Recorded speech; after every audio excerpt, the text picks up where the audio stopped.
সরোজা, সরোজা,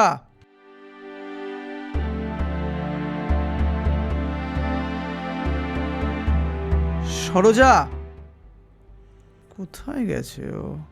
সরোজা! সাহেব, আমি বাথরুমে কাপড় ধুচ্ছি। জিজ্ঞাসা করছি, উত্তরই দেয় না।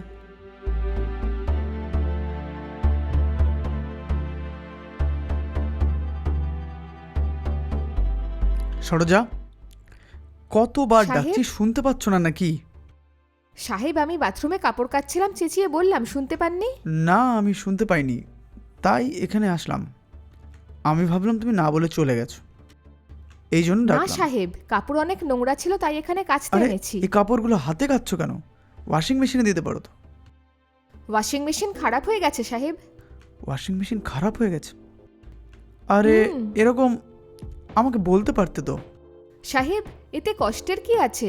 এসব তো আমি করতেই পারি। ঠিক আছে, তুমি এত পরিশ্রম করো না, এগুলোকে ছেড়ে দাও এবার। ওয়াশিং মেশিন ঠিক করার জন্য লোক ডাকছি, আর হ্যাঁ, ওগুলো ঠিক ঠিক হলে আছে, সাহেব। তারপরেই তুমি কেচো, ঠিক আছে? হ্যাঁ ঠিক আছে সাহেব, আর ভেতরে কি কোনো কাজ আছে? হ্যাঁ, কিচেনে অনেক থালা জমে আছে, ওগুলো হুম। একটু পরিষ্কার করো, হুম। ঠিক আছে? ঠিক আছে, করে দেবো সাহেব।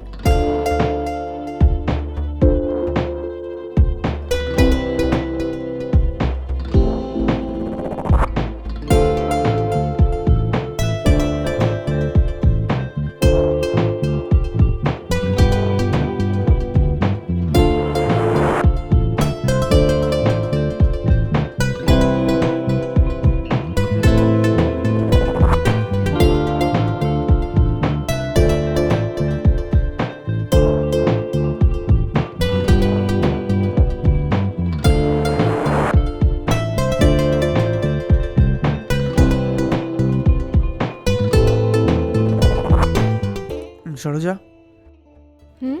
বাসন ধুচ্ছ কি? আমি কিছু হেল্প করব? তার দরকার নেই সাহেব, আমি নিজেই করে নেব। ঠিক আছে, আমি বাইরে বসছি, কিছু দরকার পড়লে বলো। হ্যাঁ, কিছু দরকার হলে বলবো। হুম। ঠিক আছে।